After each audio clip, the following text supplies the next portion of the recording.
Welcome back to Logo Legends, the podcast on teams, their logos, branding, and identities throughout history.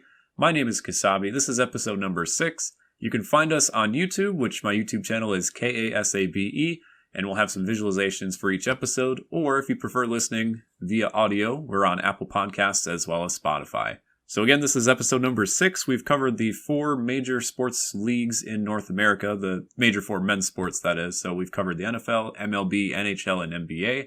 And more recently, as we kind of go into the holidays, I'll be covering a few more general topics. Last time we kind of talked over logos and why they're starting to kind of like shift into more simplistic of a nature. You know, kind of went back to a little bit about the 90s, the counterculture movement, and just how logos seem to be affected by that in that time period. So the other part that's very important to that, beyond just logos, is uniforms. We kind of touched on uniforms a little bit with the last episode, but this episode, I wanted to get a little bit more into it, kind of get your thoughts. For those of you who follow me on Twitter, I kind of asked via poll what you thought some of the best and worst uniforms were, and we'll go over a little bit more about the responses to that here in just a second. But it seems like whenever a new uniform is announced, the public just either loves it or they hate it. There's just not much of an in-between. After a few years, we start to see a pattern where the uniform is starting to become more accepted by a wide majority of the public, or it's just so bad that they finally, after 2 or 3 years, kind of give up and go with something new. I think there's something to be said about merchandising, and you can only do some rebrands every so often. They have probably some like conflict of interest or something, just so they can't constantly change the logo and make people buy new stuff. You have to let the merchandise sit for a little bit. But in most cases, it takes a few years before a team wants to rebrand and just kind of, try something new. And in some rare cases, uniforms are barely tweaked or changed at all. A lot of this has to do with teams being more of a winning brand or historical. So a lot of like the older teams like the Yankees, for example, that that's just kind of been a part of their history. The uniforms, they just kind of keep with it because that's what people associate with their team, all of their winning. And, why change something that's worked for so long or that is just so like interweaved into the culture when you can just leave it as it is, maybe make some minor tweaks here and there, and people are still going to love it. There are very rare times too where a rebrand, people just universally all love it. Like we touched on that with the Brewers a few years ago.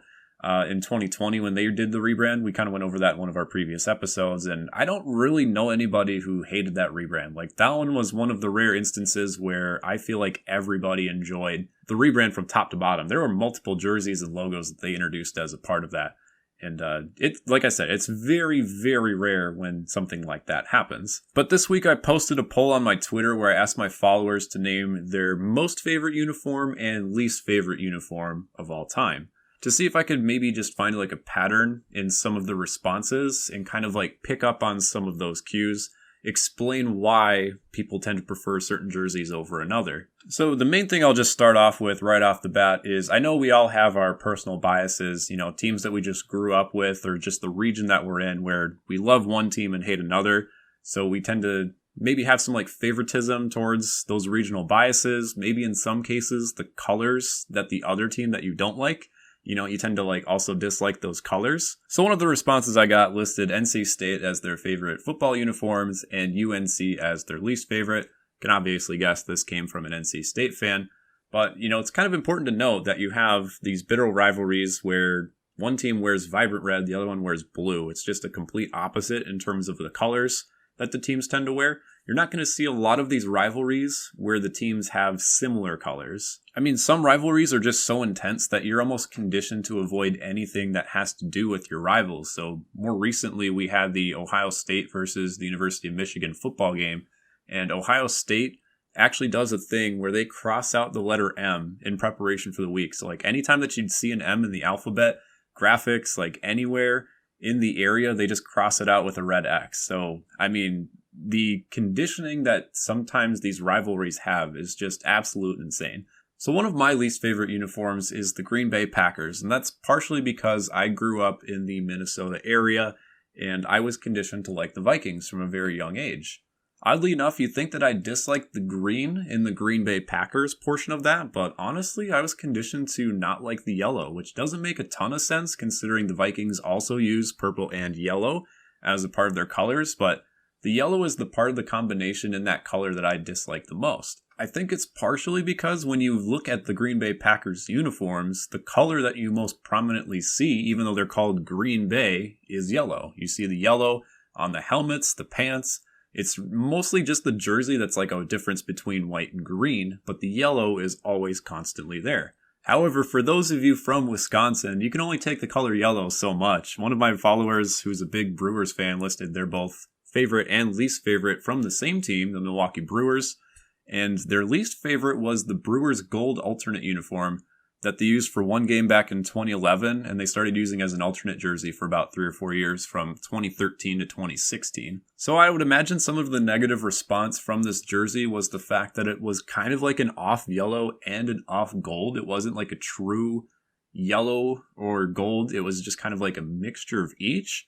And it kind of looked very gross as a result. Like, it wasn't what you'd typically associate the Brewers with in terms of their colors. A lot of you probably think back to the M&B logo, where it's blue and yellow as opposed to gold. There is some gold trim that they used in like the 2000s. So you had like the Prince Fielder Brewers uniforms that were navy. It had some like gold trim with the wheat and everything. But with Milwaukee being the cream city, you would probably expect more cream colors to be used as a part of the uniforms, or the yellow that they originally introduced with their uniforms back in like the 70s and 80s. That yellow is more of a pure form of yellow, and I think that's kind of why they went back to it with their recent rebrands. Just that gold only lasted a few years, people didn't like it, and quite personally, I would say the gold reminded me of that like gross PT Cruiser looking stuff, you know, like the goldish mustard cars that had the wood paneling.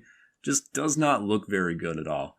So that one I definitely agree with, not just because it's partially yellow. I just think that gold was kind of off-putting in a way. My actual least favorite uniform was the Bumblebee Pittsburgh Steelers uniforms that they tried bringing back a few times during the 2000s and 2010s. I'm sure you've seen some pictures of Ben Roethlisberger and Antonio Brown wearing these uniforms. And I mean, I'm all about paying homage to like teams of the past and uniforms that they used to wear, your roots and everything, but having a uniform with a lot of thick horizontal stripes or even vertical just kind of starts leaning into that referee territory where you're neither one color nor the other. And it's really hard to tell when you're on the field like what team you're trying to follow, because you just have this like 50-50 split of black and yellow for these Bumblebee uniforms. There needs to be a clear disambiguation between the home team and the away team, and this is where it's kind of that dangerous territory where, you know, you're starting to like bleed in more with the referees than your actual team. Color associations aside, I don't think these are a very good look based on what referees tend to wear for every sport, which is black and white stripes. Pinstripes tend to be a better choice because the lines and the colors, you know, like the breakup between black and white, for example, is just so minimal. You don't really have it like pop out at you to the point where it's almost annoying. So again, I think my biases against the color yellow, while they might be a little bit present, it's not the main reason I dislike these uniforms. I'm sure there's other uniforms that might be better or worse if you look hard enough, but I think there's something to be said about first impressions, which is why seeing the Steelers for the first time and having that come to mind, I have absolutely no ties to the Pittsburgh Steelers, so that just kind of like tells you how bad the uniform is, that I remember it still, even after they've gone away from using it for a few years. But I found it curious how one of the designs that was also mentioned by somebody else also used similar patterns and the color scheme of the Pittsburgh Steelers, and that was the Pittsburgh Pirates horizontal striped hats, which were used from the late 70s into the early 80s. So I know it's probably not just me and that other people see these horizontal lines. It's something that you're not really used to, and it's kind of jarring when you see these uniforms being used by teams. It just doesn't look good. So my pick for the best uniforms of all time, the ones that I like the most and don't have anything to do with the teams that I follow, were talked about last week. That was the Toronto Raptors 90s purple uniforms. We talked last week about how loud and vibrant the logos of the 90s were, especially in the NBA, and I just think there's something so cool about a dinosaur dribbling a basketball with his claws like tearing through his sneakers. And that purple color combination is just so sweet, especially with the red that you have from the Raptor itself. The uniforms are a bit strange. I don't know why I like it so much, but like there's lines on the uniforms that are both silver and black, and it just kind of gives it a bit more texture than like a traditional pinstripe might. It's not very symmetrical or balanced, but again, I think just like the texture, the depth, it kind of works when you tie it all together, even though when you like pick it apart bit by bit, it probably shouldn't work this well. For an expansion franchise like the Raptors back in the 90s, you really had to be loud and kind of get your way into the public sphere, and I think this design spoke volumes. It really did the trick, especially for people like me. I saw in a few of the other responses that people tend to like bright colors, especially alternate uniform designs. One of the uniforms that I really enjoyed and I've never seen before was for Florida A&M's football team. It's a green and copper combination, which the copper, they're the Rattlers, so like the copper just really shows off the color scheme that you would expect of a snake. Purple and teal we went over last episode, and those tended to be the most popular colors of the 90s, so Florida A&M's wasn't quite a teal. But one of the other responses I also got was the Mighty Ducks of Anaheim, which used both purple and teal. There's just something about using that old school hockey mask and forming it into the bill of a duck that a lot of people seem to like. Not just because it was some movie that everybody liked in the 90s, but this new Anaheim Ducks rebrand that's black with just a little bit of orange seems to be really uninspired for a lot of people. They really like that old Mighty Ducks uniform and color combination. And again, alternates tended to be a good favorite for a lot of people. I don't really know if this is because we don't see alternates as often as like your traditional home and away uniforms. And it's not quite like a color rush uniform that you would have in the NFL where it's just completely one color. Alternates are kind of that in between where you have a little bit of the structure from the home and away uniforms, but you don't go completely full out with that color. So from what I learned, people tend to like the alternate uniforms because they have a bit of color, but it's still kind of refined. It's not too over the top. The point could also be made that people might tend to like alternate uniforms, not just because of the color, but because they don't see it as often. We're so ingrained with seeing the home and away uniforms time after time that seeing something different just tends to kind of amaze us a bit more. So it might be a little bit of both. I think that's a curious conversation to have. It could just be that we don't see it as much, or it could be the colors, could be a little bit of a mix of both. So what did we learn from this experiment or just this dialogue on Twitter?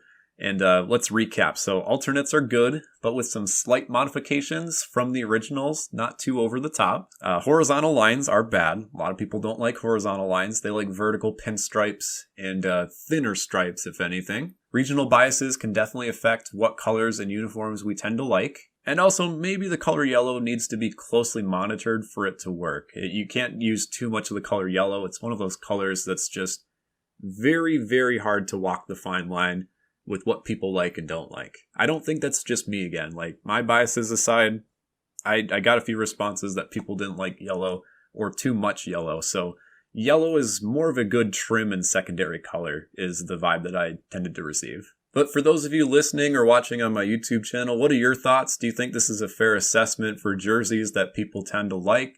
Or is there another color combination or jersey combination that you liked that we didn't cover in this video? Something else that we might have missed?